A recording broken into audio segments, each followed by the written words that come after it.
Hola, ¿qué tal? En este segmento vamos a hablar de la investigación cualitativa. Antes de empezar a transmitirles a ustedes las diapositivas, como ha sido la tónica en estas exposiciones, quiero comentarles muy brevemente que una de las formas de investigación cualitativa ha sido la tónica dominante en las investigaciones que se llevan a cabo en el ámbito de la licenciatura en Derecho y también en el ámbito del posgrado.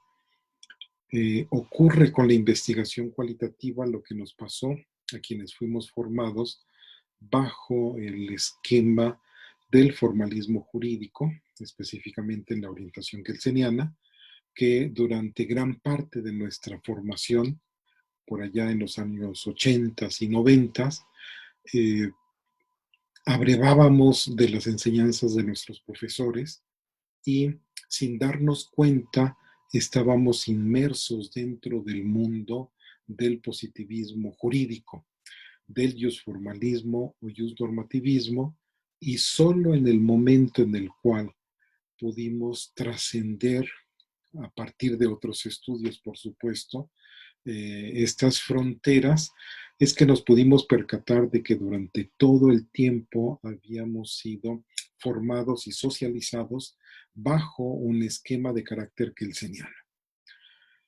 De una manera similar, en el caso de la investigación jurídica, paulatinamente fuimos aprendiendo en ocasiones de una manera muy contrastante. Unos pocos profesores nos daban pautas de cómo hacer los trabajos.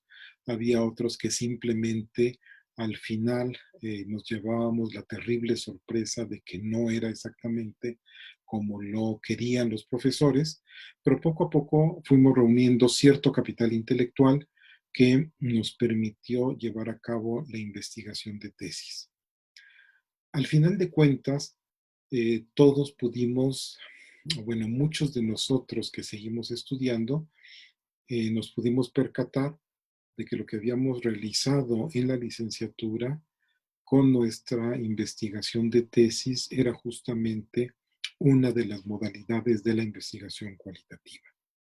Esto es, la investigación de carácter documental. A continuación vamos a ver otras técnicas de investigación cualitativa. No vamos a agotar, no las vamos a ver tampoco de manera exhaustiva, es muy corto el tiempo que tenemos, pero daremos una pincelada de la riqueza que tiene esta modalidad de investigación. Bien, ¿cómo podemos acercarnos a una idea en torno de la investigación cualitativa? Se dice que son un conjunto de técnicas e instrumentos que logran obtener cierta información directamente de los sujetos implicados en el fenómeno, ya sea a través de el acopio de sus experiencias, opiniones, historias de vida, toda una serie de cuestiones, o a través del análisis de documentos, informes, normas, leyes escritas, archivos y todo aquel material fehaciente que contenga información que pueda describir de una manera puntual una situación o un fenómeno en lo particular. Este tipo de investigación se interesa por la comprensión de un hecho, de un suceso, de un fenómeno, desde las diversas concepciones de los sujetos que están implicados. Esta investigación parte de la fenomenología como una teoría fundante. Dos autores especialistas en metodología, Saldaña y Hernández, señalan que la fenomenología recupera la preocupación por la descripción, sosteniendo que para poder establecer relaciones entre fenómenos es indispensable tener múltiples observaciones y vivencias en forma profunda, de modo tal que esto pueda dar pauta para reconstruir el proceso interno de los alumnos o de los individuos en el primer caso, para adquirir ciertas pautas sociales y reconocer el significado y el sentido que éstas adquieren para ellos.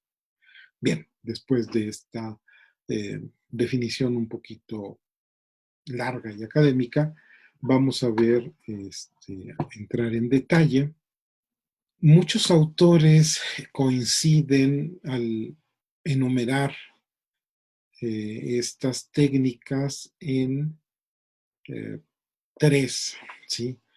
Por ejemplo, en la investigación de carácter documental, en la de técnica de entrevista semiestructurada o en la técnica libre, pero difieren respecto de otras técnicas. Y para muestra vamos a encender un botón. Por ejemplo, los propios Saldaña y Hernández hablan de el análisis documental, el análisis del discurso, observación participante, observación no participante, entrevista en profundidad, grupo focal, historia de vida, investigación y acción participativa. Estas tienen como instrumentos los siguientes. Por ejemplo, para el análisis le corresponde las fichas de trabajo. En el caso del análisis de discurso, una matriz de análisis. Para la observación participante, la no participante, hay en común el diario o la bitácora de observación. Para la entrevista en profundidad se hace una guía de entrevista y para el grupo focal también hay una guía de discusión. La historia de vida también tiene una bitácora de trabajo y respecto de la investigación y acción participativa también se elabora a través de una bitácora de trabajo. El hecho es que en nuestro plan de estudios se habla específicamente de 5, que son el muestreo, las técnicas de conversación, las técnicas grupales, técnicas observacionales y las técnicas documentales. ¿Qué implica esto? La investigación cualitativa abre la posibilidad para comprender a cabalidad el objeto de estudio o fenómeno desde la experiencia de los sujetos que están involucrados. Esto, por supuesto, implica o vale sobre todo para estas técnicas observacionales o la de grupo, tal y como lo vamos a ver, por ejemplo, el grupo focal. Uno pudiera pensar que no es válida esta observación, este enunciado para la técnica documental, aunque bajo la óptica de la crítica de la posibilidad de ser objetivos dentro de la investigación, pues por supuesto que podríamos forzar un poquito a la investigación documental y al reconocer esta falta de objetividad, pues pudiéramos pensar que también el, el investigador que lleva a cabo una investigación de carácter documental no puede dejar de, de anotar, de imprimir su huella sobre el objeto de estudio que está abordando. Bien, esto implica suponer que los sujetos que están implicados en un procedimiento pueden ofrecer un testimonio honesto. Esto es que no esté sesgado acerca de su participación en el hecho.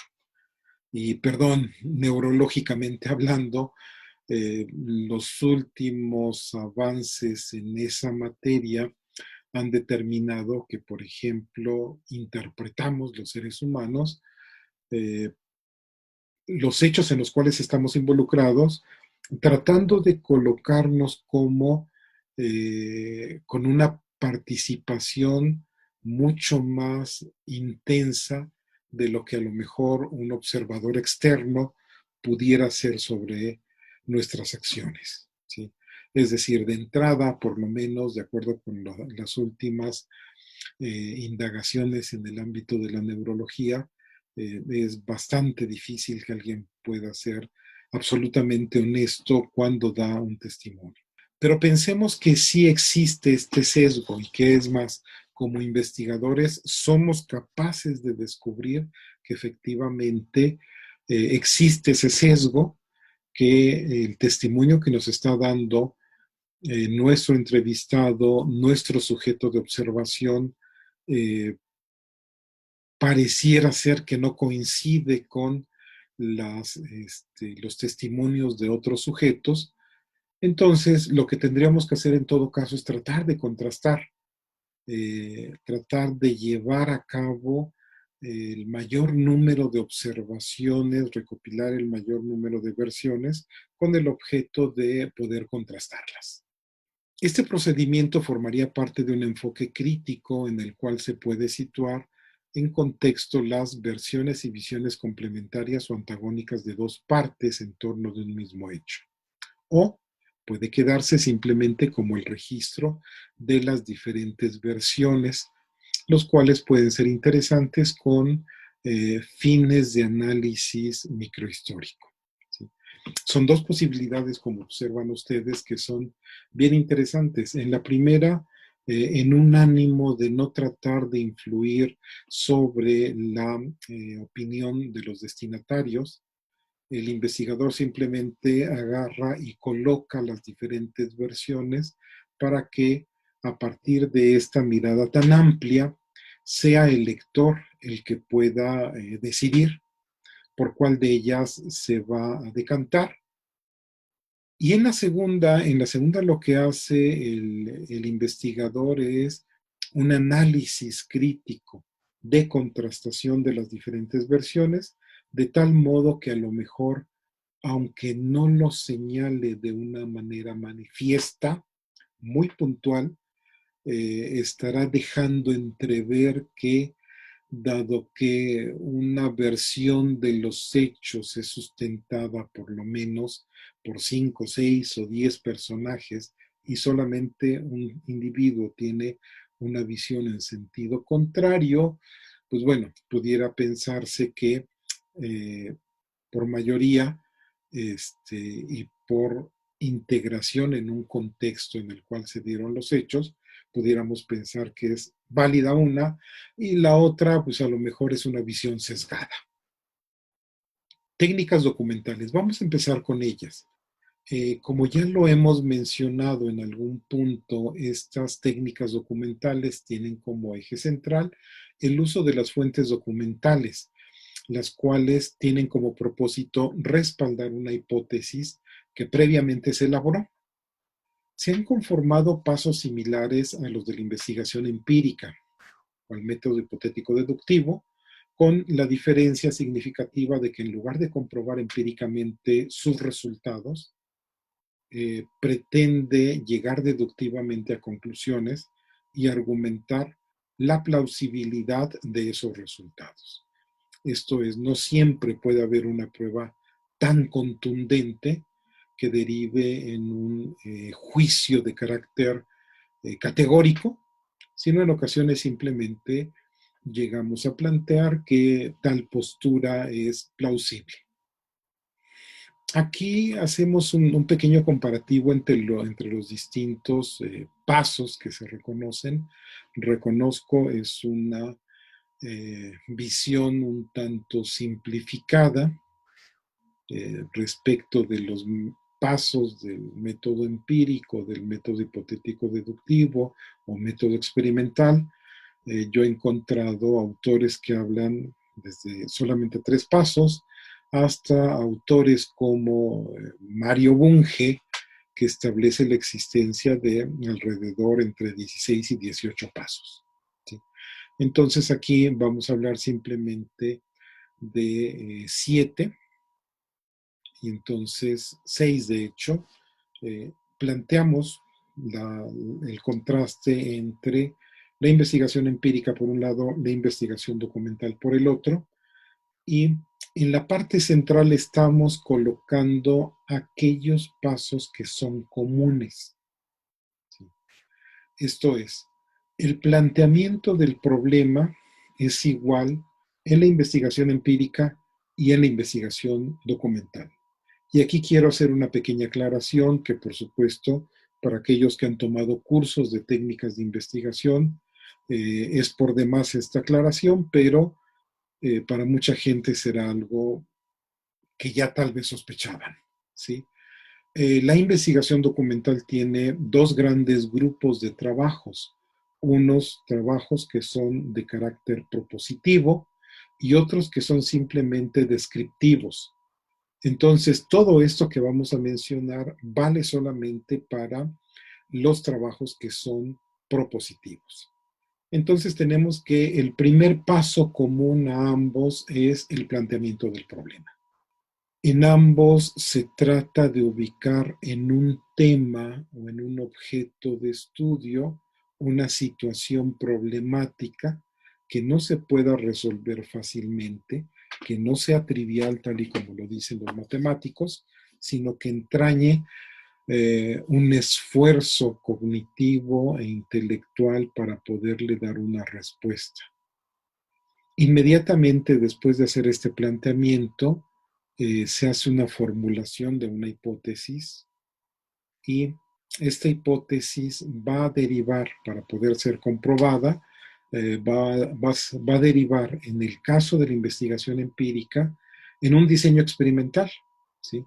En el cual el investigador determina muchísimos factores, desde cuáles van a ser las técnicas que va a emplear, cuál es el objeto de estudio bien específico, el hecho de que existan grupos de control, eh, qué herramientas va a utilizar, qué instrumentos, hace un diseño inicial y posteriormente va al paso de la experimentación, donde lleva a cabo este proceso y viéndolo de frente respecto de la investigación documental, podemos ver que hay primero una planeación, esto es cuando uno hace una investigación de carácter documental, no se pone a indagar simplemente este, todo a su alcance, sino que tiene que establecer, sobre todo si uno está en contextos académicos,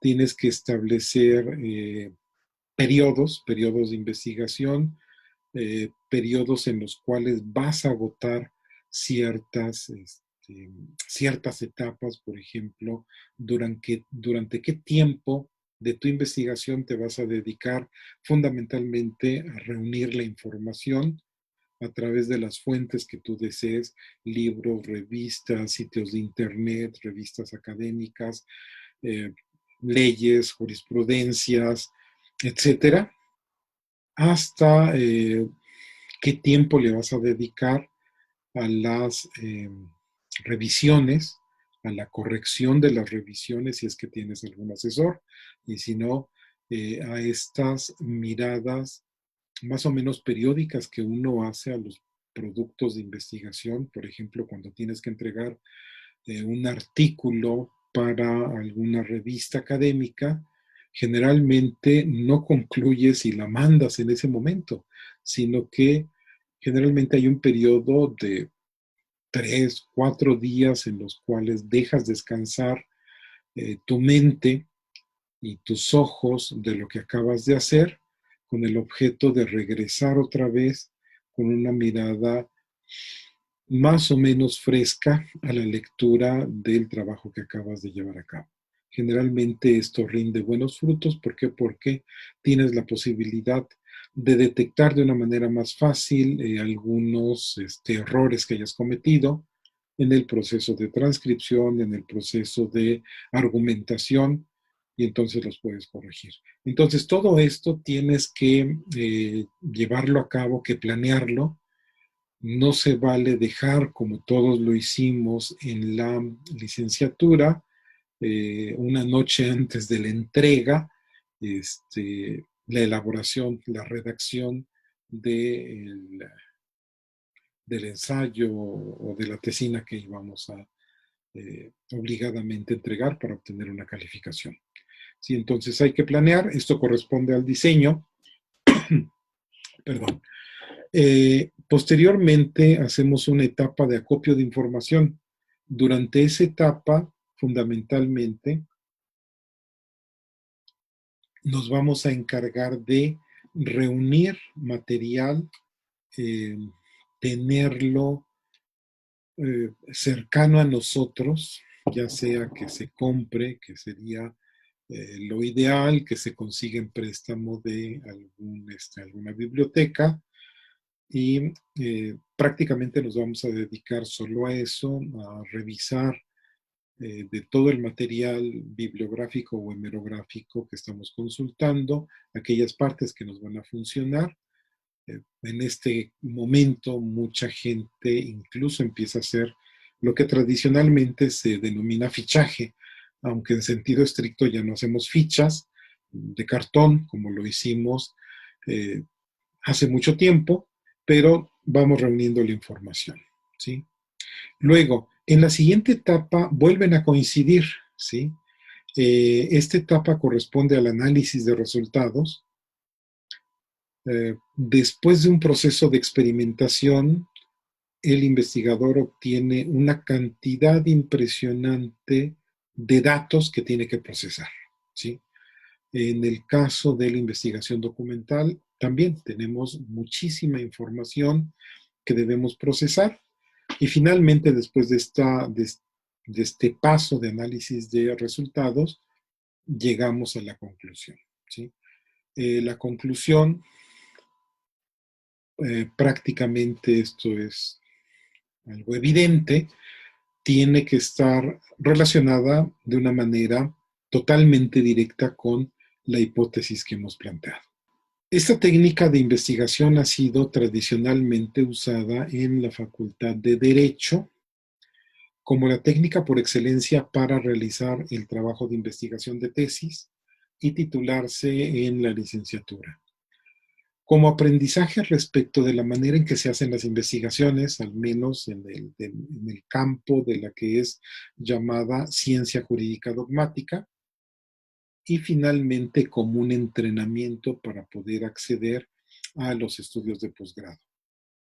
Generalmente cuando uno quiere ingresar, ya sea a la maestría o ya sea al doctorado, uno de los requisitos fundamentales es la elaboración de un proyecto o de un protocolo de investigación, llamémosle mejor protocolo porque tiene requisitos muy puntuales que deben de agotarse, porque en caso de que haya faltantes, generalmente eh, se rechaza, se rechaza el trabajo y se rechaza, por supuesto, al postulante. Entonces, mucha gente lo ve también como esto, como un entrenamiento para poder continuar con su formación. Habíamos comentado que la mayor parte de las tesis de licenciatura que se elaboraron durante todo el siglo pasado y todavía algunos años de este, sigue todavía el modelo de investigación documental. En la actualidad, la mayor parte de los alumnos se titula por excelencia académica o por diplomado y con ello están prescindiendo de la experiencia de hacer tesis, malo, muy malo, a la par de que los cursos de técnicas de investigación e incluso los cursos de técnicas de expresión pasaron a formar parte de las materias optativas y, perdón, en el actual plan desaparecieron. La metodología de la investigación documental tiene tres elementos básicos. Eh, Tiene que, digámosle, tres saberes. El primero consiste en la elaboración de fichas de trabajo y de fichas de información. El segundo consiste en el aprendizaje de los sistemas de referenciación de fuentes. Y ojo, este aprendizaje es algo muy preciso y muy arduo. Generalmente cuando me tocó a mí dar clases y todavía doy en posgrado no en el de la facultad, sino en otros posgrados, técnicas de investigación, generalmente le dedicamos un tiempo bastante razonable para llevar a cabo una serie de ejercicios con el objeto de que los alumnos no se detengan en su proceso de redacción simplemente por el hecho de que no saben si es OPSID, si es IDEM, si es IBIDEM, ¿sí? Eh, Tiene uno que manejarlo de una manera prácticamente automática. Y finalmente, la identificación de los tipos de fuentes y la ubicación de algunos criterios de confiabilidad de fuentes. Si en un momento, cegados por esta dulcería que significó Internet en un momento, no teníamos muchos criterios para poder establecer si una fuente era confiable o no era confiable. Eh, Era muy frecuente que la gente utilizara, por ejemplo, monografías.com, ¿sí? O que sin ton ni son utilizara Wikipedia. Ya ahorita hay algunos criterios que nos permiten establecer la validez de ciertas fuentes de información, y esto sería también parte de un aprendizaje muy interesante que se lleva a cabo en los cursos de técnicas de investigación documental. Pensemos, por ejemplo, y no voy a abundar mucho, simplemente voy a dar algunas de las pautas más generales para esto, respecto del hecho de la elaboración de fichas de trabajo y fichas de información. Tenemos fichas de información por un lado, tenemos fichas de trabajo por el otro lado. En el caso de las fichas de información, contienen los datos de una obra que se consulta. Eh, yo pensé, a partir de la aproximación que tuve en algún momento con eh, la teoría de la comunicación, que de una manera similar a la forma en que un periodista que hace notas informativas tiene que responder cuatro preguntas fundamentales: qué, quién, cuándo y dónde. ¿Sí? Si no responde esas preguntas fundamentales, no está dando una noticia, ¿sí? No está bien estructurada su nota informativa. De una manera analógica, yo supuse que toda referencia debe contener quién, debe responder la pregunta quién, que es el autor o los autores, qué, que es el título de la obra, incluyendo el subtítulo, por supuesto, el cuándo, que nos informa el número de edición, ¿sí? El dónde, que es el lugar, perdón, junto con la editorial, ahí está colocado de mala manera, y finalmente un cuándo dos, que implica el año, ¿sí? Toda esta información, toda esta respuesta a estas cuatro preguntas: qué, quién, cuándo y dónde, serían suficientes para que nosotros pudiéramos construir una referencia. Luego, fichas de trabajo, ¿qué contienen? Contienen la información que se va a citar y es una clave para no perderse en la referenciación. Cuando hablamos nosotros de ficha, no nos referimos o no aludimos al hecho de transcribir ideas en cartoncitos que luego van a pasarse a Word. Los que empezamos a utilizar la computadora personal en el Pleistoceno como un servidor, eh, acostumbrábamos primero a hacerlo todo en borrador y luego lo transcribíamos, hasta que de pronto eh, caímos en la conclusión y perdimos el miedo a hacerlo, de que es muchísimo más efectivo hacerlo directamente sobre la computadora. Si ahorita que esto que es evidente para muchas de las nuevas generaciones, pues por supuesto era un arduo aprendizaje para nosotros, y sobre todo significaba que perdiéramos el miedo al momento de estar utilizando la computadora. Bien, entonces Hablar de una ficha es identificar y transcribir en cualquier soporte, recomendablemente digital, las ideas y las de fuentes que pueden servir para nuestro proceso de inferencia, argumentativo y contraargumentativo. ¿Sí? Es decir, nosotros estamos tratando de soportar el apoyo de una idea, de una sospecha que tenemos, de solución de un problema a través de lo que ya han indagado otros autores. Esto no significa que simplemente vamos a transcribir fichas. Lo relevante en el caso de la investigación eh, de carácter documental es ir más allá de, ¿sí? Eh, la gran ventaja que tenemos cuando hacemos este tipo de investigación es que generalmente estamos parados en los hombros de gigantes.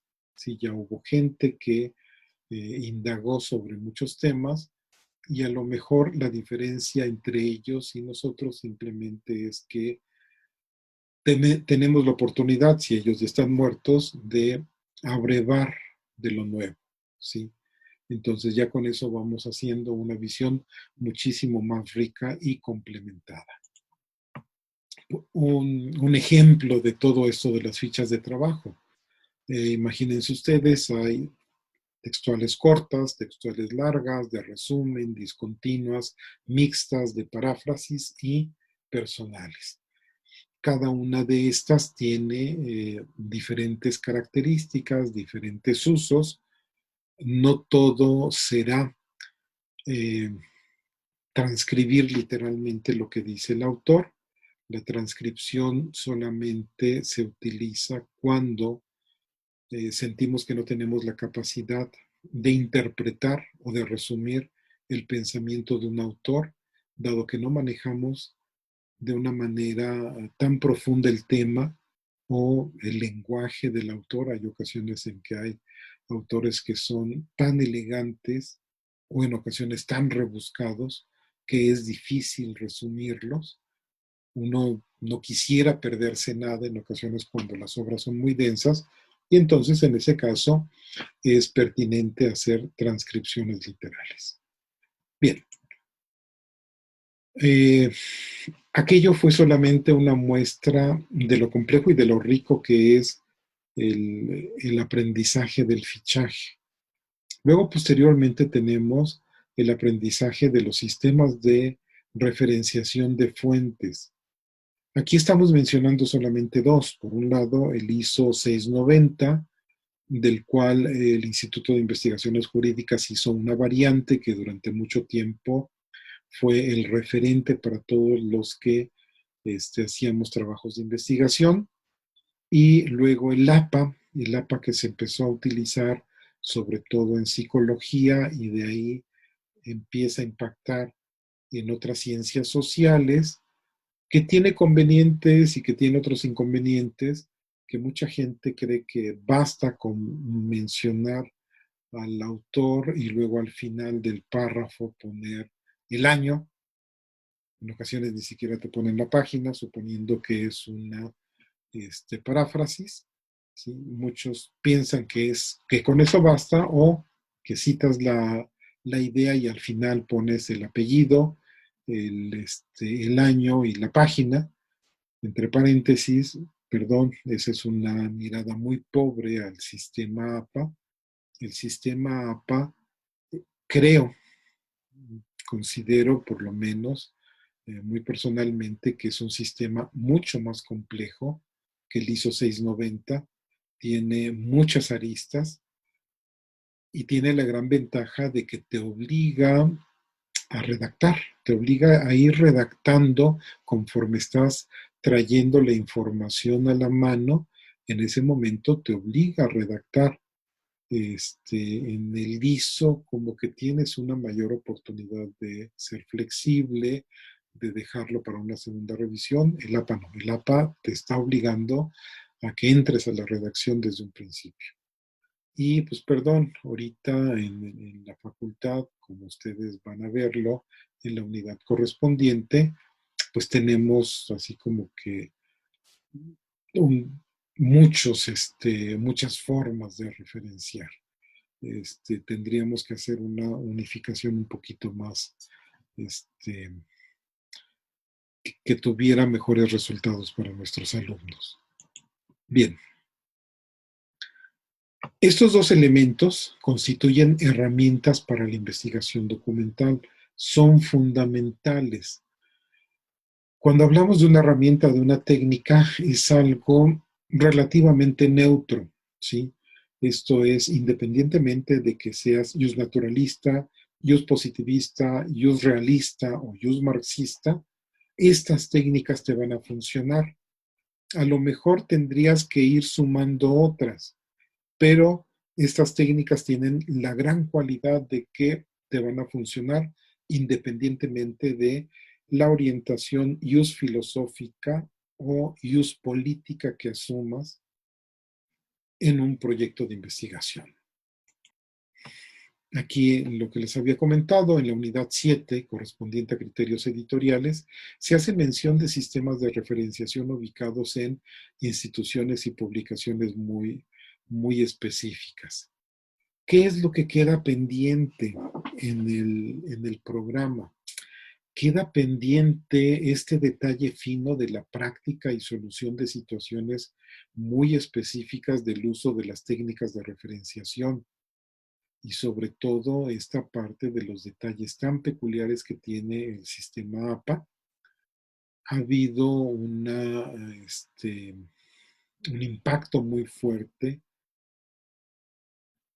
sí, con la entrada de Tirán Loblanche como una de las editoriales que también imprimen aquí en México y que imprimen obras de derecho, porque en España ellos utilizan el APA. Es más, utilizan una variante muy específica del APA, que es una tropicalización que hizo la Universidad Complutense de Madrid, a partir de la cual incorpora aquellos elementos que no estaban, que eran de uso cotidiano en el derecho y que por supuesto un psicólogo no tenía ni la más remota idea de para qué servía, ¿sí? Y no tienen la obligación de saberlo.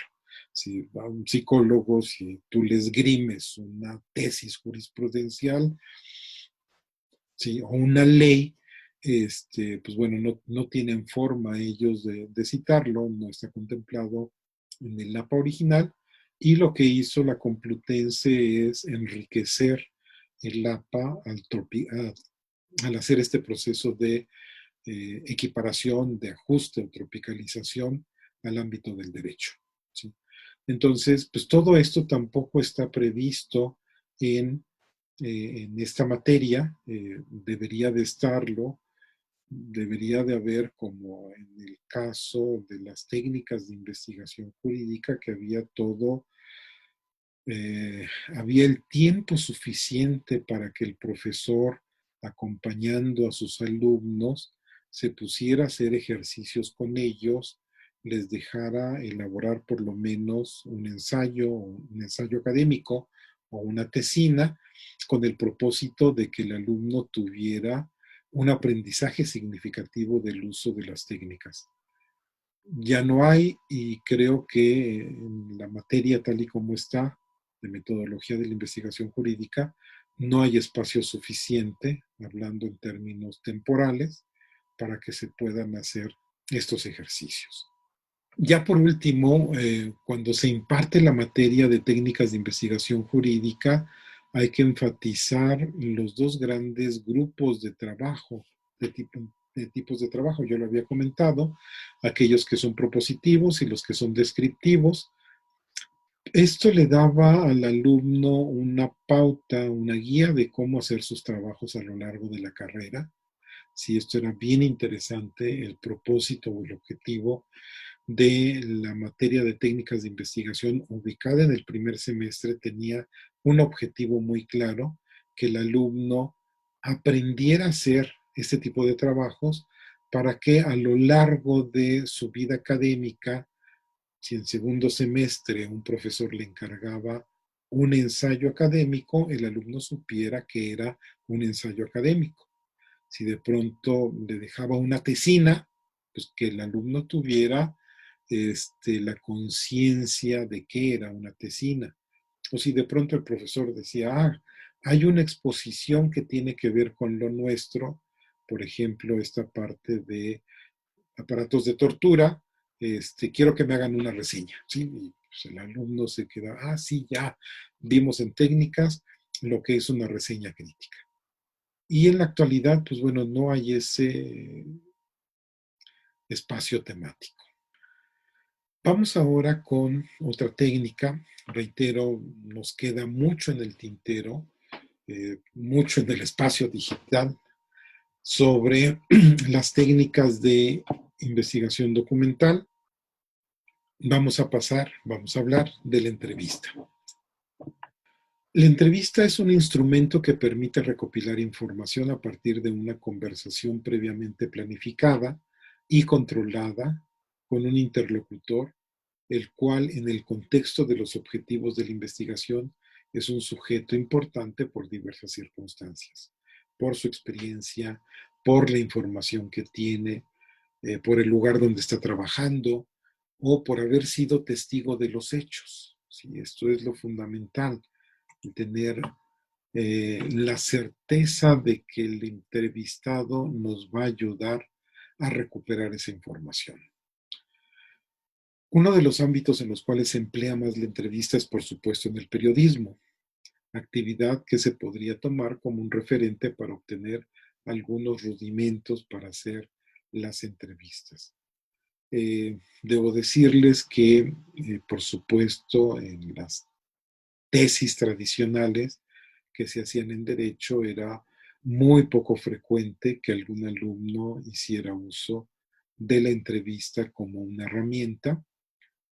En algunos cursos de redacción de la secundaria o en el bachillerato ya se dan nociones sobre el oficio o la identificación de géneros periodísticos. Esto es bien importante porque yo durante todos mis estudios de primaria y secundaria eh, jamás vi esto y tuve que tomar en el CCH la materia de ciencias de la comunicación para percatarme de estas peculiaridades que tiene o de esta utilidad que tiene la entrevista. Eh, Viendo los libros de mis hijas, incluso en primaria, creo que es quinto y sexto año, y por supuesto en la secundaria, ya les están dando a los alumnos herramientas que tienen que ver con esto, con la identificación de algunos elementos de las notas informativas, identificar qué es una entrevista, cuántos tipos de entrevistas hay, etcétera. Entonces, esto hace suponer que tal vez las nuevas generaciones que nos llegarán o que nos están llegando tienen ya cierto conocimiento acerca de esto. Lo cual es bien irónico porque ahora la mayor parte de los periódicos que leemos, y aquí admito yo en primer lugar que lo hago, es a través de medios digitales, lo cual en cierto modo como que difiere un poquito de la práctica del periodismo impreso, no es solamente el medio, sino adicionalmente es un poquito de fondo, ¿no? Pero bueno, hablemos de las características de la entrevista. La entrevista es flexible, se puede adaptar al entrevistado y al contexto en el cual se realiza. Yo algún tiempo trabajé en cuestiones de periodismo académico sobre todo, y recuerdo que en algún momento que hice entrevistas, me pedían, por ejemplo, que fuera a grabar a sus oficinas, ¿no? Había gente que me pedía que yo escribiera, ¿sí? Y había gente que me dejaba utilizar grabadoras, lo cual facilitaba mucho las cosas.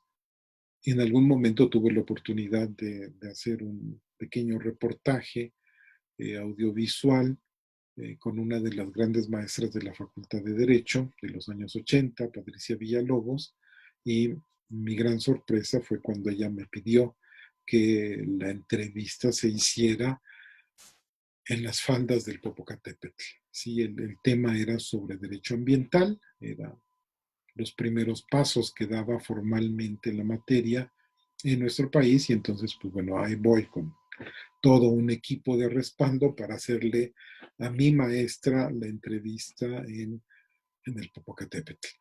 Entonces, pues bueno, se presta mucho para esto, ¿sí? Puede llevarse a cabo en distintos contextos.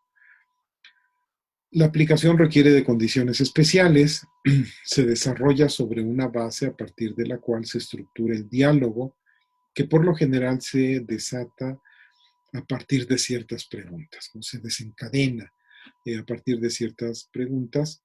Se puede enfocar sobre un tema o un aspecto concreto. Esto sería lo ideal, sobre todo cuando tenemos ya precisado un objetivo muy específico de investigación, tratar de enfocarnos, no desviarnos nosotros, no permitir, muy amablemente por supuesto, que el entrevistado se desvíe y en teoría debe lograrse una empatía entre entrevistador y entrevistado con el objeto de que se alcancen los objetivos. Algunos de los tipos de entrevistas son los siguientes. Tenemos la entrevista exploratoria, aquella que tiene como objetivo la comprobación de una hipótesis, aquella que se encuentra estandarizada por cuestionarios. Hay entrevistas que son semiestructuradas o guiadas. Existe la entrevista libre y la entrevista grupal. Eh, Todas estas, si ustedes observan, están agrupadas de acuerdo con ciertos criterios. Cuando hablamos de la entrevista exploratoria y la de comprobación de hipótesis, estamos hablando de la intencionalidad que persigue el entrevistador. Cuando hablamos de aquella que está estandarizada a partir de cuestionarios o aquella que es semiestructurada o la libre, es de acuerdo con el formato que tiene la entrevista. Y finalmente, cuando hablamos de individual o grupal, estamos haciendo referencia al número de sujetos que están eh, participando en la entrevista. Sí, puede ser que haya más de un entrevistador acometiendo en contra, perdón, es un decir, en contra de un entrevistado. Entonces, por ejemplo, cuando hablamos de la exploratoria, tiene como finalidad obtener una opinión panorámica sobre un aspecto, pero sin profundizar mucho, ¿sí? Dado su objeto de exploración de un tema, suele tener un formato adicional de entrevista libre y en ocasiones puede ser incluso un tanto formal. Aquí lo interesante de la entrevista exploratoria es lograr justamente esta empatía que puede permitir en un momento dado al entrevistador obtener algo mucho más consistente. La entrevista de comprobación de hipótesis se desarrolla con el objetivo específico de que nos contesten sobre la hipótesis que estamos planteando. Aquí el entrevistador elabora el cuestionario con el fin de cerrar con una conclusión que comprueba una hipótesis previamente formulada. O se advierte al entrevistado al inicio de la intención de encontrar esa respuesta, o se deja que el interrogatorio vaya fluyendo hasta que se llegue o no se llegue a esa comprobación. Eh, los dos mecanismos son válidos. Cuando hablamos de entrevista estructurada o estandarizada, es aquella que se desarrolla sobre un guión, es muy precisa, el entrevistado no se puede salir del guión, ni el entrevistador puede introducir nuevos temas. Las entrevistas semiestructuradas, en ellas, si bien existe un guión, no es tan precisa como la anterior, ya que el entrevistado puede salirse un poquito del guión, se le permite que se salga, o sobre el desarrollo de la misma, el entrevistado puede de repente introducirse en algunos temas que aparentemente eran marginales, ¿sí? Y que resultaron ser muy importantes, o incluso en situaciones o en temáticas que son emergentes. Esta es una de las grandes virtudes que tiene la entrevista semiestructurada. Luego tenemos la entrevista libre. Esta carece de guión, se desarrolla sobre un tema concreto y puede incluir otros temas subyacentes, requiere de una fuerte vinculación entre entrevistado y entrevistador para que se pueda profundizar sobre el tema. Requiere también de mucha sensibilidad de parte del entrevistador. ¿Sí? En las entrevistas grupales se lleva a cabo en un grupo para determinar un tema de interés, se denomina también sesiones de profundidad o grupos de enfoque. Se va a ver posteriormente esta categoría de grupos de enfoque. Pensemos en el formato de cuestionarios. ¿Sí? La característica que tienen los cuestionarios es que es una herramienta muy versátil. Se puede obtener información sobre cualquier tema o fenómeno, requiere de ciertas condiciones para su aplicación. Se pueden obtener informaciones tanto objetivas como subjetivas dependiendo de la forma en que están redactadas las preguntas. Puede ser una herramienta muy ágil y muy eficiente en su aplicación, pero su éxito fundamentalmente depende de la precisión de las preguntas. En la entrevista estructurada se sigue un orden de preguntas muy estricto con el fin de restar libertad de réplica o para no darle oportunidad al entrevistado de salirse del guión. El entrevistador, por consiguiente, planifica las preguntas mediante un guión preestablecido, secuenciado y dirigido, cuyas respuestas en ocasiones pueden ser cerradas o pueden reducirse mínimamente la posibilidad de que se salga del tema. ¿Cuáles son las ventajas que tienen los cuestionarios? Aporta una mayor consistencia a los datos recogidos y está encaminada a un propósito muy específico.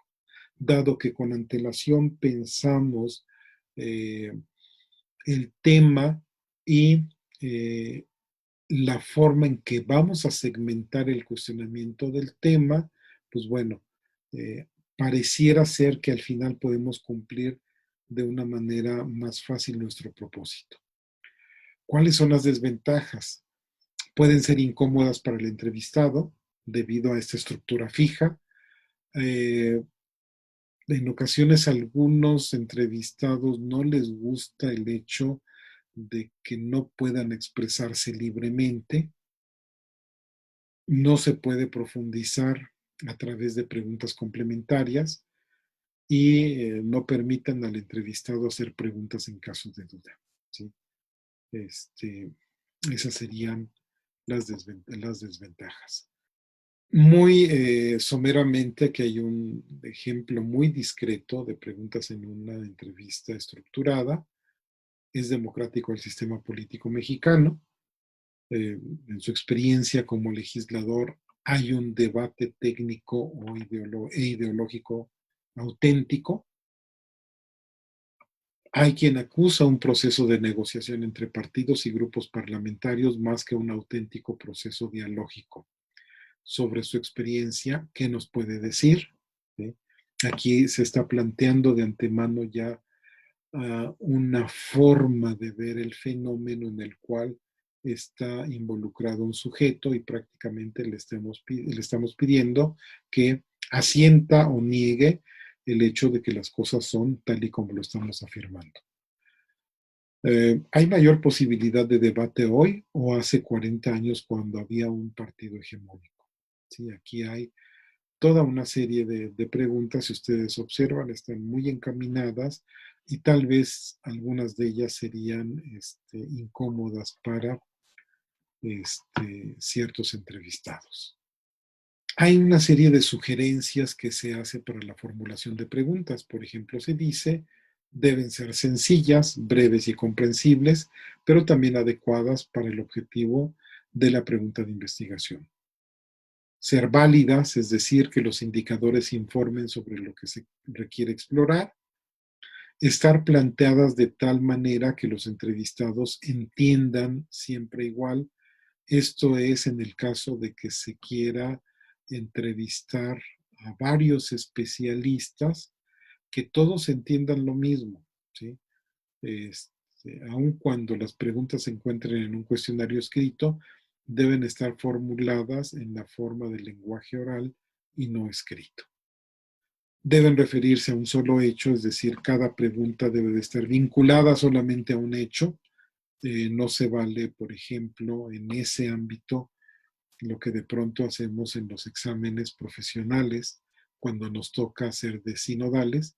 Me ha tocado ver, incluso yo también lo he hecho de pronto, que eh, uno le formula de un solo golpe 5 preguntas juntas y por supuesto que muchos alumnos cuando están tratando de responder se quedan así un poquito perturbados por cuál quiere que le pregunte, que le conteste primero. Entonces, pues bueno, tratar de formular una sola pregunta, en cada pregunta una sola inquietud, ¿sí? A un solo hecho. No contener presuposiciones, adecuarse a la percepción, el conocimiento y el horizonte de previsión del entrevistado y evitar la formulación de preguntas en forma sugerente. Si en ocasiones incluso hay periodistas que utilizan un tonito muy especial cuando incluso casi están tratando de burlarse del entrevistado. Las entrevistas semiestructuradas o semilibres tienen como objetivo conocer o abarcar una problemática determinada a partir de un guión predeterminado. En este caso se tiene más libertad de desarrollo a partir de las respuestas del entrevistado. Se puede enlazar con otros temas que no se encontraban previstos dentro de la entrevista. Hay un principio fundamental en el proceso de la entrevista y sobre todo en el caso de la entrevista académica, y es el principio de buena fe. ¿Qué implica esto? El entrevistador hará las preguntas claras y directas sin tratar de poner trampas. Esto es, sin tratar de hacer que el entrevistado caiga en contradicciones. El entrevistado contestará de acuerdo con su conocimiento y experiencia, enfatizando cuando hace suposiciones o cuando está dando solamente su opinión. Esto es bien importante y tendría que prácticamente pasarse una copia a las dos partes cada vez que se va a hacer una entrevista. Y finalmente, en el caso del periodismo, no sé qué ocurre en otros países, pero por lo menos en ocasiones en el nuestro no siempre se cumple este principio de buena fe. Condiciones de este tipo de preguntas requieren un entrevistador con experiencia. Este deberá tener conocimientos del entrevistado y conocimientos del tema central. ¿Qué implica esto? Esto implica, por supuesto, que se debe poseer mucha cultura, estar constantemente leyendo sobre diversos temas y, sobre todo, prepararse a fondo para cada entrevista. ¿Sí? No puede llegar el entrevistador a improvisar una entrevista. Esto opera, por supuesto, también para la entrevista como herramienta de investigación, ya sea en licenciatura, ya sea en posgrado, porque el alumno que tiene inquietudes y que va con la intención de entrevistar a un especialista, ya debe de ir un poco preparado. ¿Sí? Ya debe de tener las preguntas bien formuladas, los cuestionamientos bien plantados, de tal manera que pueda fluir de una manera muy fácil la entrevista. El entrevistador debe realizar la entrevista de forma objetiva para no condicionar las respuestas. ¿Sí? Esto es bien difícil, como muchas de las actividades humanas. En ocasiones hay un componente de carácter político en esta actividad y por supuesto que en ocasiones esto se ve reflejado en la forma en que se hacen las entrevistas. Finalmente, se sugiere no informar a los sujetos sobre los propósitos de la investigación de la entrevista hasta que ésta no se termine para no influir sobre las respuestas. Eh, Esta recomendación se debe de hacer, se debe tomar con mucha reserva, sobre todo en el ámbito de la entrevista académica que se hace con propósito de investigación, ¿sí? Aquí sí creo que en ese ámbito se vale que de antemano uno le diga al entrevistado para qué, para qué vamos a utilizar esta información que nos va a proporcionar. Miguel Martínez hace una serie de recomendaciones para entrevistas semiestructuradas, por ejemplo, contar con una guía de entrevista, con preguntas agrupadas por temas o categorías, sobre la base de los objetivos de estudio y lo que haya indagado previamente respecto del tema. Elegir un lugar agradable que favorezca un diálogo profundo con el entrevistado y sin ruidos que entorpezcan la entrevista o la grabación en su caso. Explicar al entrevistado los propósitos de la entrevista, solicitar autorización para grabarla o videograbarla en los tiempos modernos y finalmente tomar los datos personales que se consideren apropiados para los fines de la investigación. También debe de haber una actitud general del entrevistador, de orden receptiva y sensible.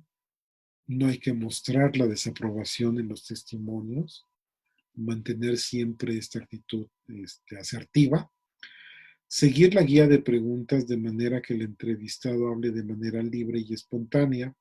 Si es necesario, se modifique el orden o el contenido de las preguntas conforme lo vaya percibiendo el propio entrevistador. No interrumpir el curso del pensamiento del entrevistado, es decir, dejarlo que termine de hablar y darle libertad para tratar otros temas que quiera o que perciba el entrevistado, perdón, que están relacionados con las preguntas. Y finalmente, con prudencia y sin presión, invitar al entrevistado a explicar, profundizar o aclarar aspectos que sean relevantes para el propósito del estudio. Por ejemplo, ¿cómo considera usted el manejo de la información oficial sobre la evolución de la pandemia? ¿Encuentra usted algunas deficiencias muy puntuales en ese manejo? ¿Qué diferencia encuentra usted entre la forma en que se dan a conocer las noticias sobre la pandemia en los canales oficiales y el uso que se le está dando en los medios? Sí, estas preguntas que están pensadas para hacerse a una autoridad responsable en el ámbito sanitario, de salud pública, de pronto se pudieran variar o enriquecer dependiendo de las respuestas que esté dando el propio entrevistado.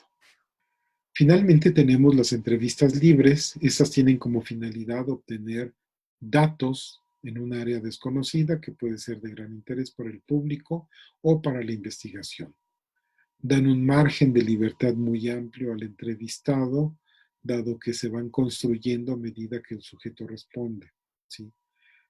¿Cuáles son las exigencias o cuáles son las condiciones que se requieren para llevar a cabo este tipo de entrevistas? Le exigen al entrevistador una gran preparación sobre el tema y sobre el entrevistado, ¿sí?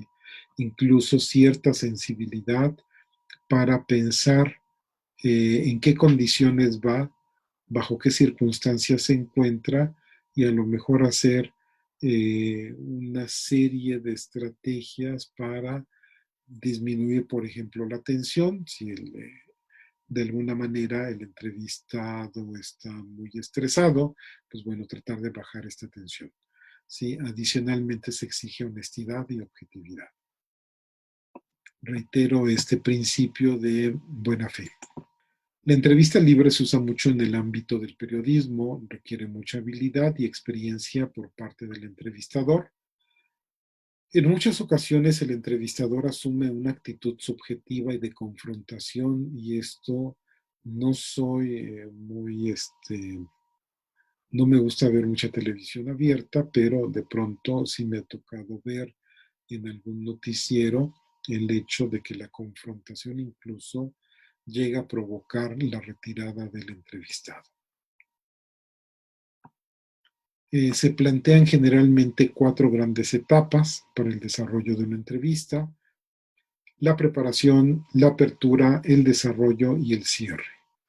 En la primera fase de preparación, que es un momento previo a la entrevista, el entrevistador planifica los aspectos de la misma, los objetivos, la redacción de las preguntas, convoca por medio de diversos canales, ya sea por teléfono, un oficio por internet al entrevistado. La segunda fase implica la apertura. En esta fase se está ya frente a frente con el entrevistado y se plantean los objetivos que se pretenden lograr con la entrevista, el tiempo de duración, y también es el momento oportuno para solicitar el consentimiento de grabar la conversación, ¿sí?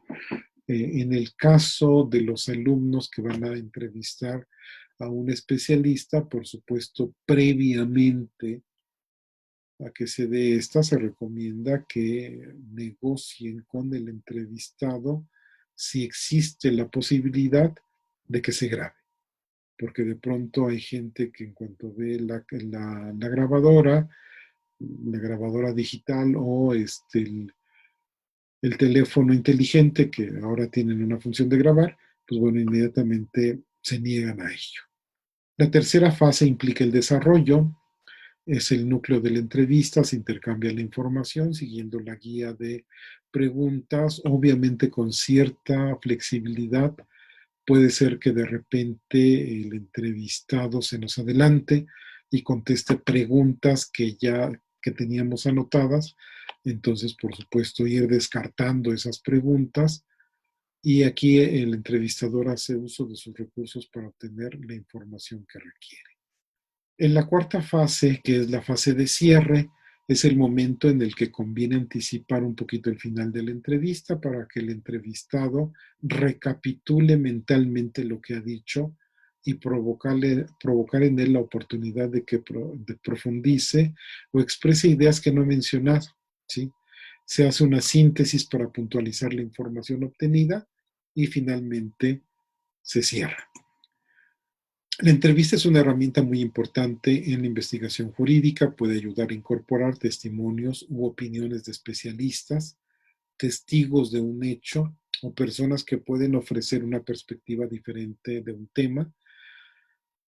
En el esquema propuesto en el programa de la materia, la entrevista se puede ubicar como parte de las técnicas de conversación. Toca ahora el turno de hablar de las técnicas de muestreo. Es una modalidad de la investigación cuantitativa que, a partir de una porción representativa de una población, trata de describir una o más características de la misma. Cabe destacar que algunos investigadores plantean que el muestreo también se puede aplicar en la investigación de orden cuantitativo. Todo depende del tipo de muestreo que se lleve a cabo. Hablemos de dos conceptos básicos. El primero de ellos es el de población. Población es el conjunto de elementos finitos o infinitos definidos por una o más características de las que gozan todos los elementos que la componen. Una población es el conjunto de todas las cosas que concuerdan con una serie determinada de especificaciones. Estas dos son definiciones muy académicas, muy puntuales. Nuestro ejemplo implica esto. Tenemos la población de los alumnos de primer ingreso del periodo 2021-1. ¿Sí? Estamos hablando de todos. La muestra es un conjunto de unidades, una porción del total que representa la conducta del universo en su conjunto. Una muestra en un sentido amplio no es más que eso, una porción, una parte del todo que se llama universo o población y que sirve para representarlo. La muestra parte del principio de que los elementos representan al todo y por tal refleja las características que definen a la población de la que fue extraída, lo cual indica que es representativa. Por lo tanto, la validez de la generalización depende de la validez y tamaño de la muestra. Por lo tanto, la selección y el tamaño de la muestra va a jugar un papel muy importante dentro de la investigación. Muestreo es el conjunto de técnicas que se usan en la investigación con el propósito de obtener muestras, es decir, porciones de una población que sean representativas. El muestreo tiene por objetivo estudiar las relaciones existentes entre la distribución de una variable Y en una población Z y la distribución de esta variable en la muestra estudio. Esta es una definición de Hernández Sampieri. Hay diversos tipos de muestreo. Vamos a ver en primer lugar los que son probabilísticos y estos se basan en el principio de equiprobabilidad. Esto es, todos los individuos tienen la misma probabilidad de ser elegidos para formar parte de una muestra y por consiguiente todas las posibles muestras de tamaño tienen la misma probabilidad de ser elegidas. Solo estos muestreos aseguran la representatividad de la muestra extraída y son, por lo tanto, los más recomendables. 4 métodos de muestreo: el aleatorio simple, el sistemático, el estratificado y el muestreo aleatorio por conglomerados. Hablemos en primer lugar del aleatorio simple. Aquí el procedimiento empleado es el siguiente. Se asigna un número a cada individuo de la población, luego a través de algún medio mecánico, por ejemplo, bolas dentro de una bolsa, tablas de números aleatorios generados con una calculadora o una computadora, se eligen tantos sujetos como sea necesario para completar el tamaño de muestra requerido. Este procedimiento es atractivo por su simpleza, pero tiene poca o nula utilidad práctica cuando estamos en presencia de una población que es muy grande. Muestreo aleatorio sistemático. En este caso se elige el primer individuo al azar y el resto viene condicionado por aquel. Es un método muy simple de aplicar en la práctica y tiene la ventaja de que no hace falta disponer de un marco de encuesta elaborado. Puede aplicarse en la mayoría de las situaciones y la única precaución que debe tenerse en cuenta es comprobar que la característica que estudiamos no tenga periodicidad que coincida con la del muestreo. Esto en ocasiones es un poco difícil porque el ser humano tiene la tendencia a identificar patrones o a construir patrones. Y esa es una de las bases de las matemáticas. Si no observen este juego infantil tan hermoso de los niños que cuando van caminando van eludiendo pisar las rayitas que hay en la calle o de pronto cuando están caminando sobre algún mosaico que tiene patrones, de repente van caminando de una forma tan peculiar. ¿Por qué? Porque están tratando de eludir ciertos patrones o de pisar ciertas figuras en específico. Entonces, pues bueno, muestreo estratificado proporcional es cuando los estratos de la muestra, el número de datos a considerar, conservan la misma proporción de la población. Por ejemplo, tenemos una población de 1 millón de personas entre hombres y mujeres, de los cuales el 60% son mujeres y el 40% son hombres. Y entonces decidimos tomar una muestra de, perdón, de 1,000 personas. Los estratos se siguen conformando a partir de hombres y mujeres. y para que sea proporcional nuestro muestreo estratificado, debe tener 60% de mujeres, 600, y 400 de hombres, que corresponde al 40%. Hay un muestreo estratificado uniforme cuando, independientemente eh, de los miembros que integran cada uno de los estratos, le asignamos la misma proporción.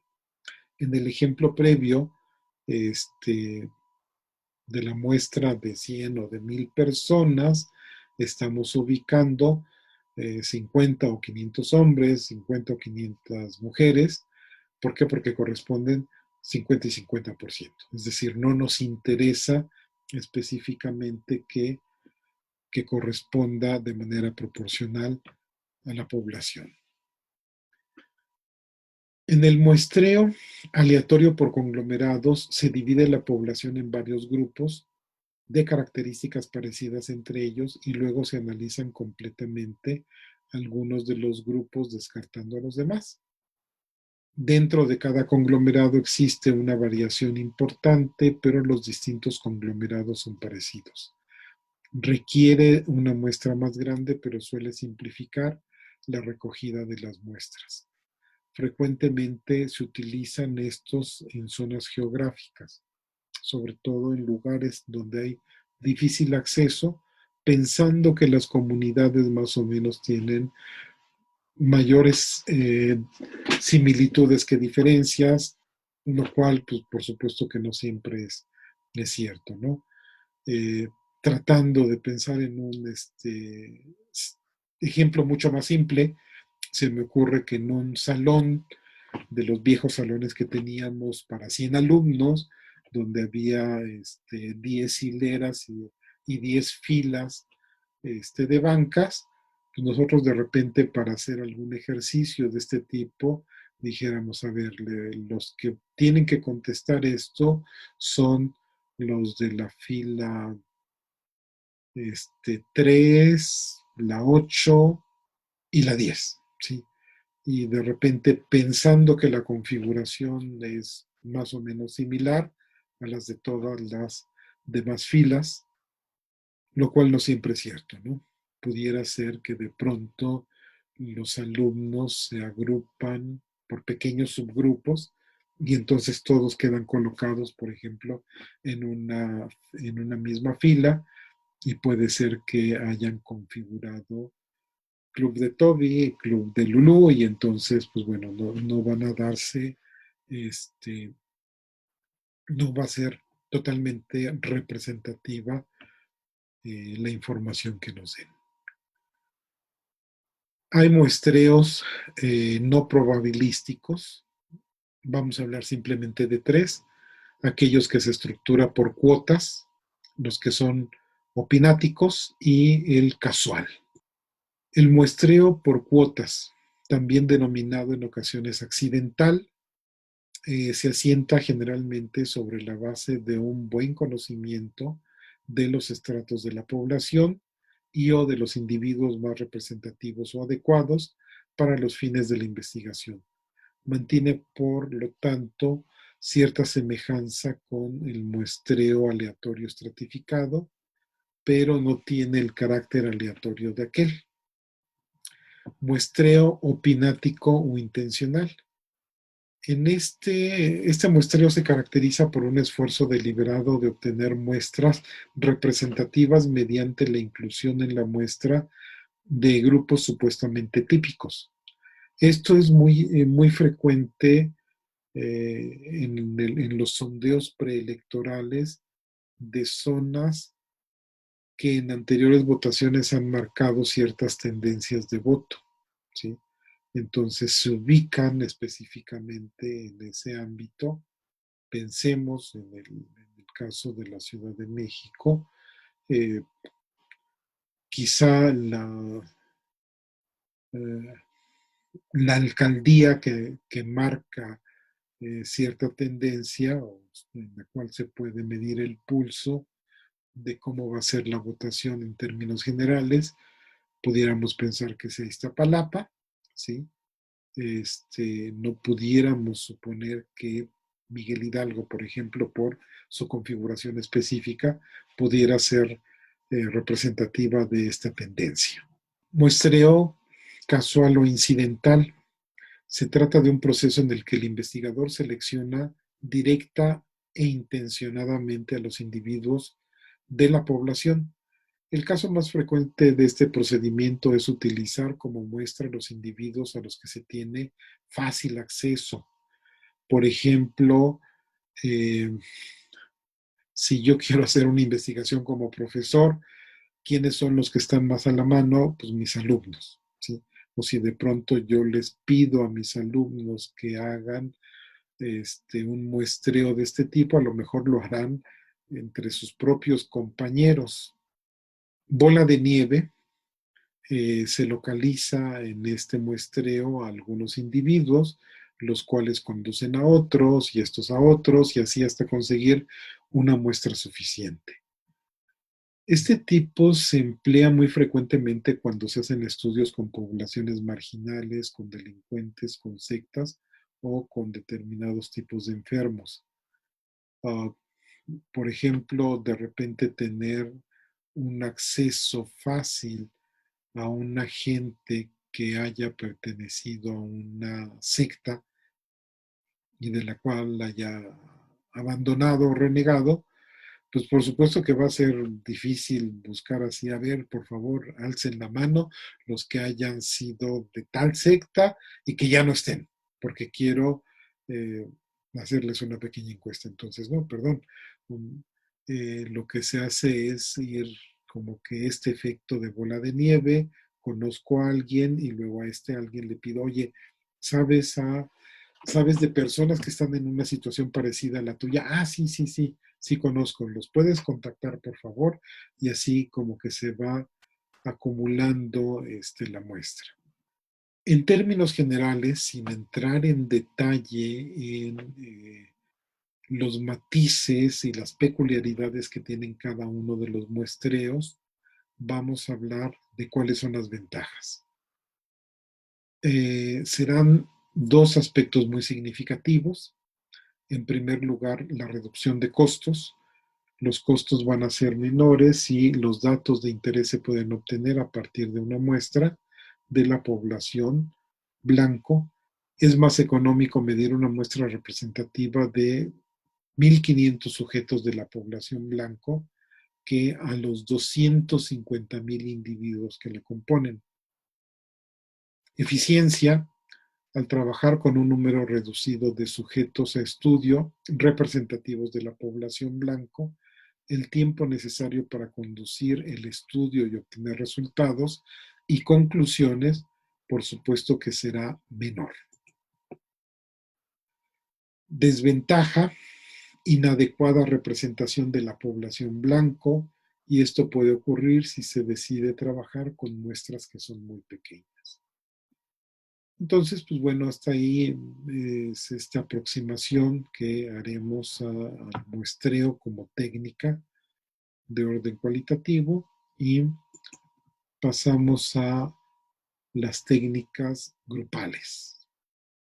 La aproximación conceptual que tenemos de estas técnicas es que son aquellas actividades que se llevan a cabo por medio de grupos de personas a quienes se plantea un objetivo, la realización de un objetivo, una tarea, resolver un problema, desarrollar un proyecto contando con la colaboración de todos los integrantes del grupo. Las técnicas de grupo son, por lo tanto, estos ejercicios que van dirigidos a la realización de una tarea específica o a la consecución de los mismos objetivos que están reuniendo a las personas. La base de ellas es el aprovechar este carácter societario que tiene el ser humano y la buena disposición a colaborar para tratar de abordar un objetivo concreto de exploración o de discusión o de investigación, que sea relativamente de corto alcance y en un periodo más o menos corto. Hay diversos tipos de grupo. Vamos a hablar del grupo focal, y del grupo de discusión. Se definen o se suelen describir como una reunión de personas entre 6 y 10 desconocidas entre sí, animadas a discutir un tema bajo la dirección o control de un moderador. También se dice que es un espacio de opinión para captar el sentir, pensar y vivir de los individuos, provocando autorreflexiones para obtener datos que tengan un carácter cualitativo. Kitzinger lo define como una forma de entrevista grupal que utiliza la comunicación entre investigador y participantes con el propósito de obtener información. Mucho discuten la denominación. Focus group se utiliza en el ámbito anglosajón. La denominación de grupo focal se da sobre todo en el ámbito, o grupo de discusión se da en el ámbito español. Hay algunos autores que hacen la diferencia entre uno y otro, significando que eh, el grupo de discusión es más abierto, más flexible, por eso lo representamos con un rectángulo que tiene sus lados difusos, poco claros, ¿sí? Es mucho más flexible, en tanto que el grupo focal estaría centrado muy específicamente sobre los objetivos de investigación. El grupo de discusión es un proyecto de conversación socializada en el que la producción de una situación de comunicación grupal sirve para la captación y análisis de los discursos ideológicos y de las representaciones simbólicas que se asocian a cualquier fenómeno social. Algunos usos de estas técnicas grupales, como un estímulo a la participación activa y a la aceptación de la temática de un determinado contenido, se aplican para motivar al grupo hacia cierta reflexión, se puede utilizar para superar problemas internos y contrarrestar el normal desgaste producido por la interacción y la convivencia.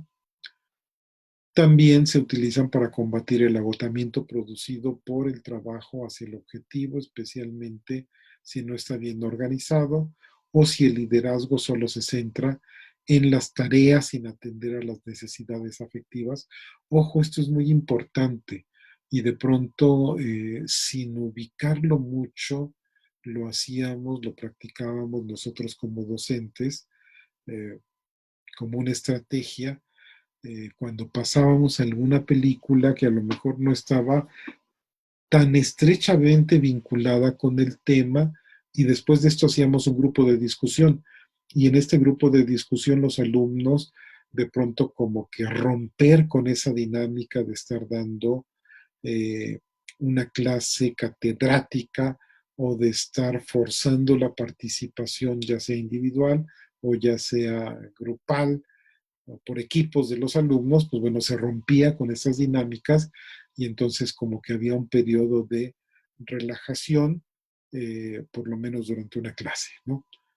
Luego, para evaluar la eficacia o la capacidad del grupo como un colectivo, de pronto hay grupos que son muy colaborativos, ayudan muy bien a la construcción del conocimiento, son muy empáticos, son muy asertivos y esto se va reforzando con esta serie de ejercicios. Puede ser también un mecanismo para solucionar un conflicto puntual de relación entre las personas que conforman el grupo. Las técnicas grupales en la educación forman parte de estos métodos activos, donde el alumno es invitado a implicarse, a participar, a ser protagonista y a descubrir. Son mucho más eficaces o se consideran más eficaces porque puede suscitar el aprendizaje desde la emoción.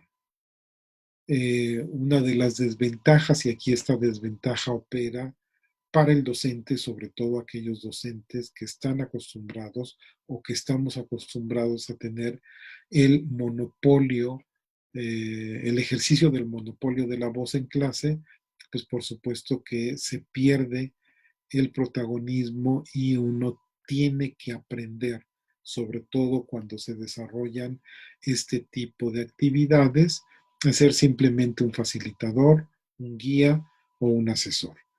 Eh, a mí me encanta esta experiencia, sobre todo cuando los alumnos, o hemos hecho algo parecido con ellos, a un grupo focal o cuando ellos participan en equipos, y que de pronto uno lo que mejor puede hacer es hacerse a un lado para dejar que los alumnos tengan la entera libertad de estar llevando a cabo sus actividades, su exposición y solo intervenir en caso de que pudiera surgir algún conflicto, ¿no?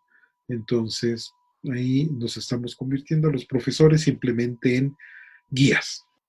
Es una técnica que privilegia el habla y cuyo interés consiste en captar la forma de pensar y de sentir de los individuos que conforman un grupo. Los grupos focales se llevan a cabo en el marco de protocolos de investigación que incluyen, es decir, no es simplemente vamos a hacer, este día no tengo ganas de dar clase y entonces vamos a hacer un grupo focal. No, en realidad tiene que prepararse con antelación, con una temática específica, con unas preguntas de investigación previamente planteadas, con objetivos, una justificación y lineamientos de desarrollo. ¿Sí? Por ejemplo, cuando hablamos de los objetivos, gracias a estos objetivos de la experiencia educativa, el profesor se puede determinar una guía de entrevista, una logística para la consecución, ¿sí? Y en esta logística de la consecución de los objetivos implica la selección de quienes van a participar, la programación de las sesiones, si es que va a ser una o más de una, perdón, las estrategias para reunir a los participantes, acercarse a ellos, invitarlos, etcétera. Esto que se menciona opera para la construcción de un grupo focal donde los elementos son externos. En el aula es muchísimo más sencillo. Finalmente tenemos una manera más fácil de convocar. Va a ser todo un reto el tratar de organizar un grupo focal ahora en estas clases que son presenciales a distancia. Una de las figuras centrales del grupo focal es el moderador, quien dirige el diálogo basado en la guía de entrevista previamente elaborada, da la palabra a los participantes y estimula su participación equitativa. Pero adicionalmente tiene la capacidad de frenar aquellos conatos de confrontación que pudieran darse. Bien, esta ha sido una muy somera descripción de las características de esta técnica de grupo. Hay literatura más o menos abundante, no vinculada con el derecho, desafortunadamente, y creo que es una de las tareas que tendremos que llevar a cabo a lo largo de la práctica de nuestro nuevo plan de estudios.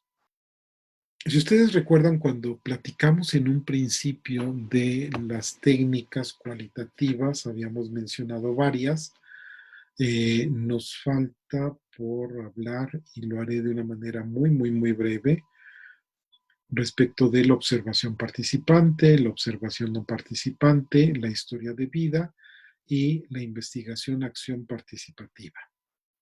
Vamos a referirnos en primer lugar a las técnicas de observación. Es una técnica de investigación que consiste en observar personas, fenómenos, hechos, casos, objetos, acciones, situaciones, etcétera, con el fin de obtener determinada información que es necesaria para una investigación. ¿Cuáles son los elementos que podemos encontrar en esta técnica?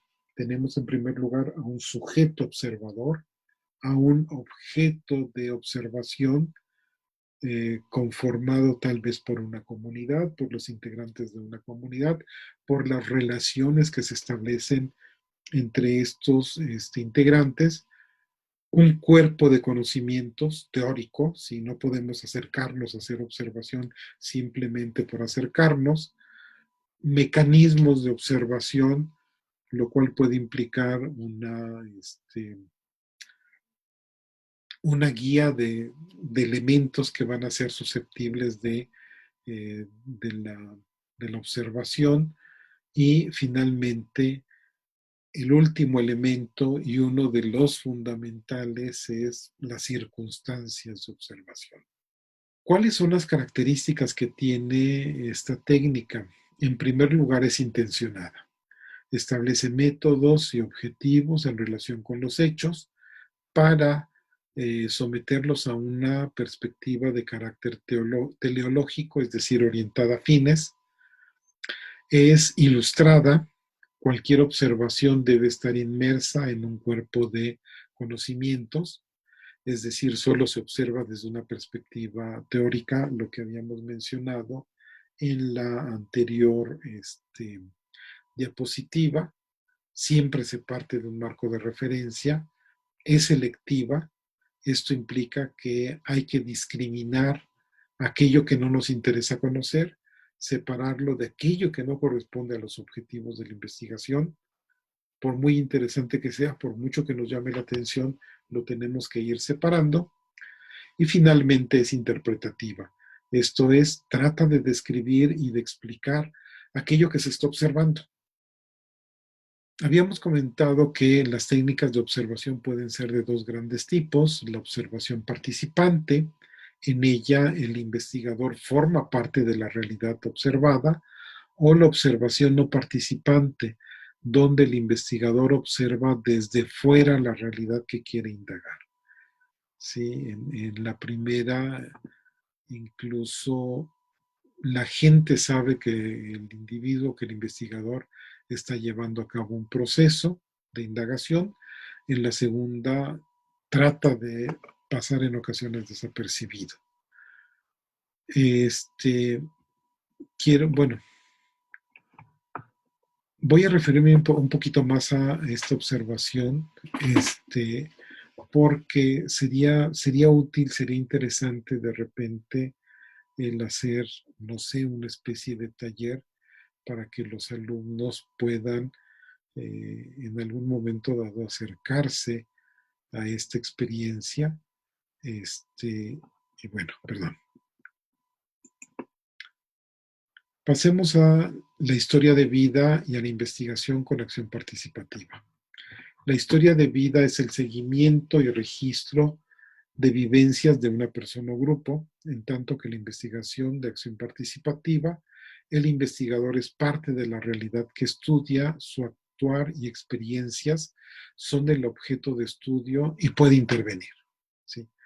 Son modalidades bien interesantes de las técnicas cualitativas. Pensemos en el caso de la historia de vida. Es una técnica de investigación cualitativa ubicada en el método biográfico, cuyo objeto principal es el análisis o transcripción que el investigador realiza a raíz de los relatos de una persona sobre su vida o momentos concretos de la misma. Puede recaer sobre relatos y documentos de terceras personas que hablan acerca del sujeto al que estamos investigando. ¿Sí? Ahí tenemos en primer lugar a nuestro sujeto representado de una forma muy abstracta. Y, perdón, el relato que se hace no es simplemente la enumeración o la recopilación de una serie de sucesos, de eventos que le ocurren a una persona, sino tendría que ser contextualizada en un tiempo y lugar determinado. Esto permite revivir, analizar y situar tales circunstancias y le da una mayor comprensión al comportamiento del sujeto. No es lo mismo que nosotros simplemente ubiquemos a un individuo que llevó a cabo una serie de hechos, de actos, a que sepamos a través de esta historia de vida, tal vez tener acceso a él, entrevistarlo, platicar con él, platicar con las personas que son cercanas, incluso aquellas que no son sentimentalmente o ideológicamente cercanas, que incluso pudieran ser contrarios y que nos pudieran dar la otra perspectiva respecto del sujeto. Pero también hay que ver un poco las circunstancias en las cuales desenvolvió su vida. ¿Cuáles son las herramientas o cuáles son los elementos que deben de tomarse en cuenta? Ya lo había comentado, hay que entrevistarse con el personaje, hay que hacer entrevistas con personas que son cercanas y que conocieron al personaje. Adicionalmente, hay que hacer una indagación en fuentes documentales históricas. Hay que indagar en la historia oficial, pero hay que indagar también en las narraciones que no son oficiales y que de pronto dan una perspectiva diferente de los hechos.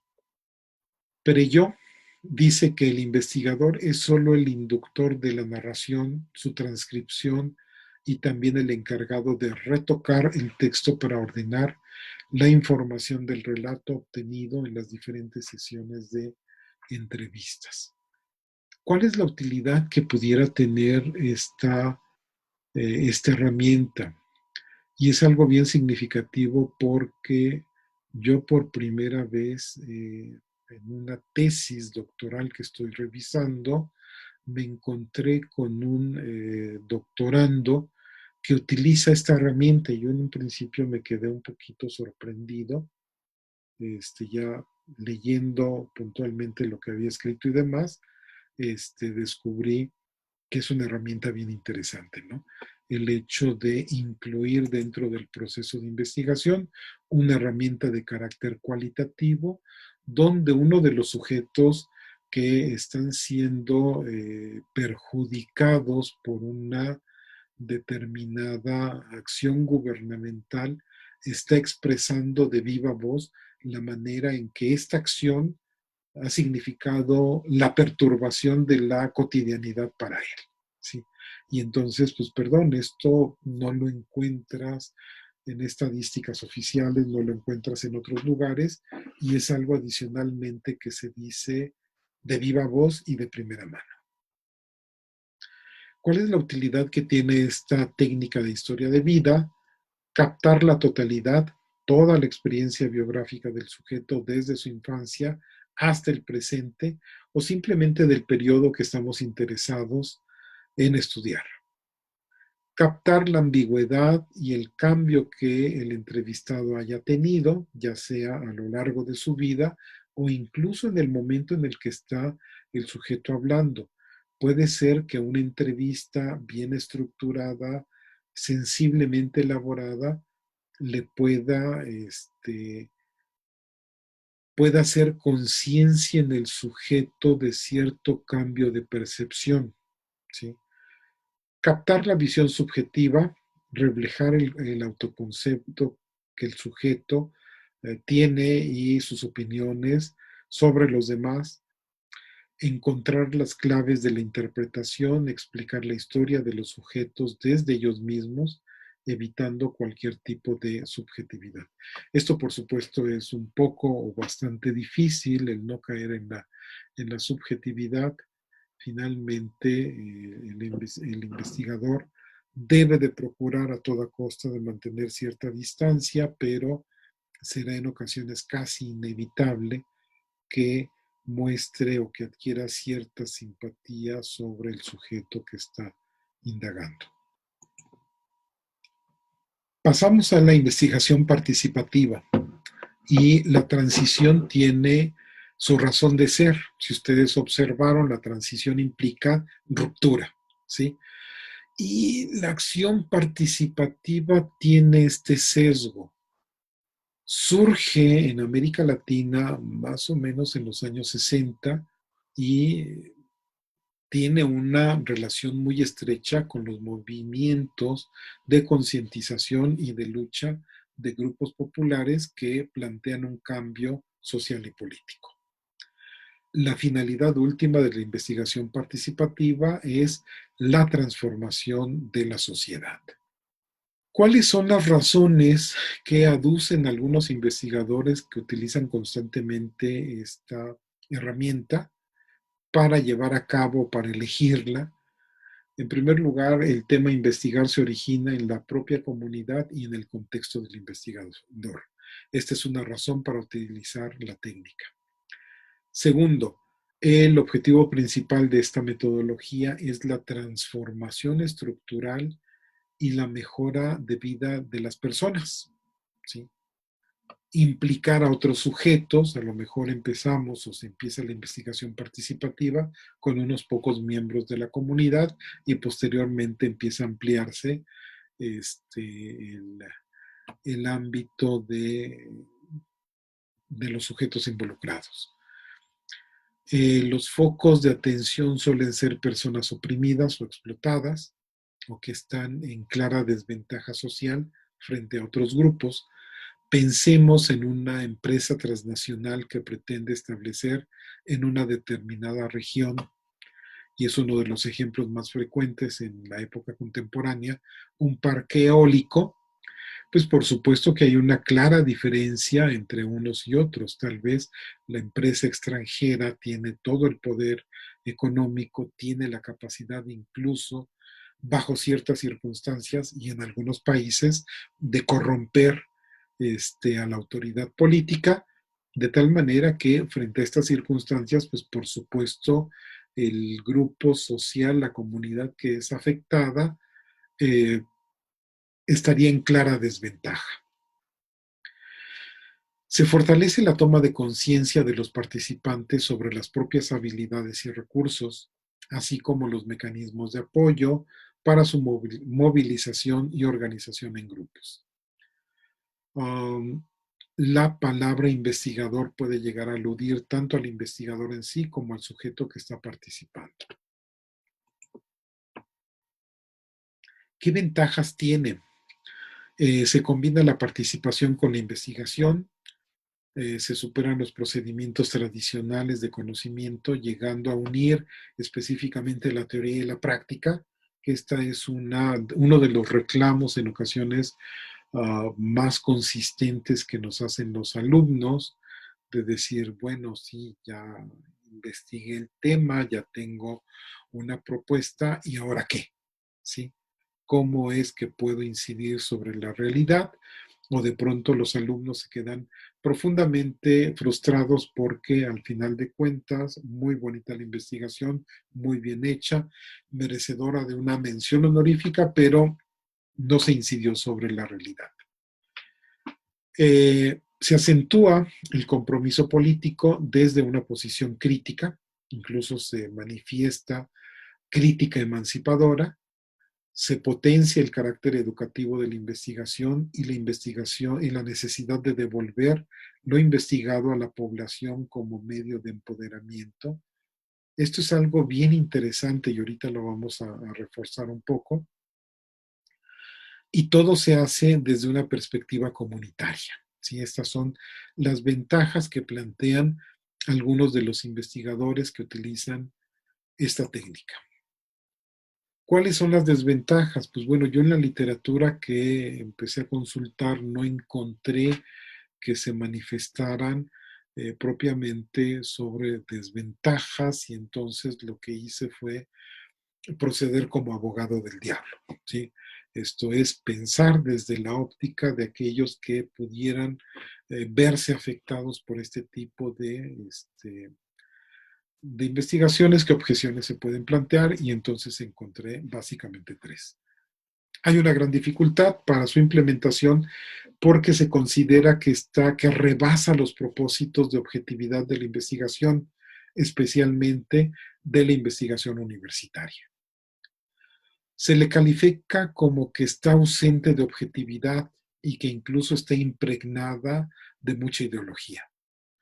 Y técnicamente es muy difícil para el investigador, sobre todo en ciertas comunidades, y mucho más incidir en algunos aspectos o temas como son la igualdad de sexos o la participación de la mujer en lo público.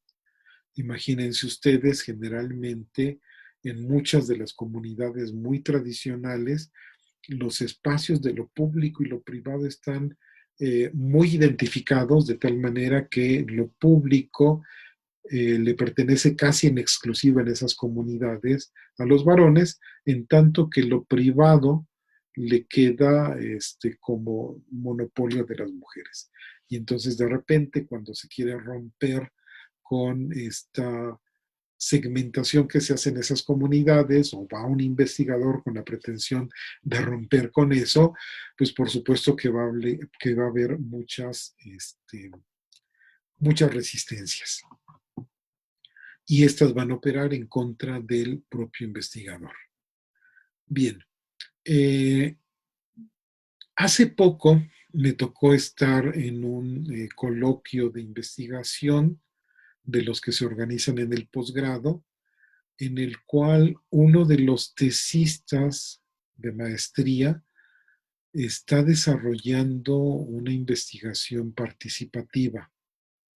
Y bueno, afortunadamente los dos integrantes del sínodo que nos tocó revisar el avance que tenía, porque ese es el propósito fundamental de los coloquios que se organizan en posgrado, dar a conocer el avance de las investigaciones, sobre todo aquellas que tienen financiamiento, pues por supuesto, o becas, perdón, más propiamente dicho, este, evaluar una investigación de carácter dogmático es relativamente sencillo. A ver, tienes 4 capítulos.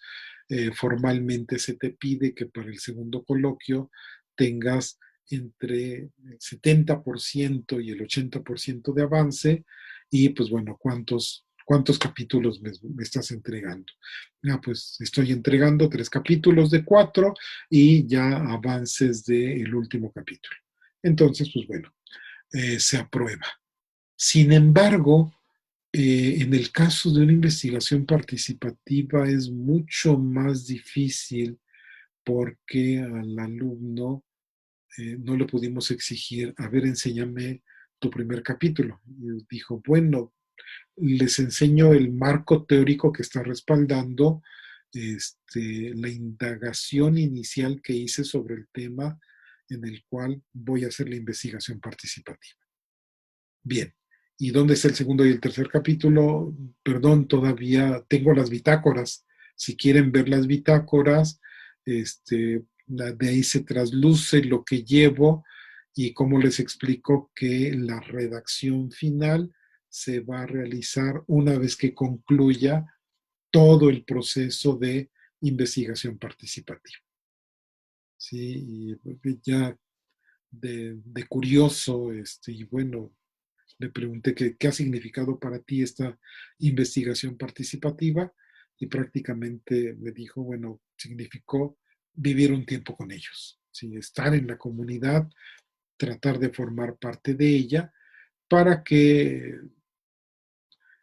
se dejaran de estas resistencias que habitualmente tiene el ser humano respecto de los externos, los que son ajenos a mi comunidad, a mí, y entonces le costó el hecho de que tuvo que mudarse a ese espacio para poder llevar a cabo su proceso de investigación.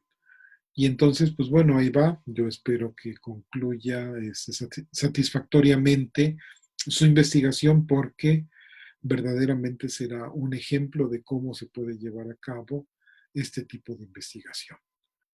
Con esto concluimos este segmento de la investigación cualitativa. Eh, no me resta más que agradecer su atención.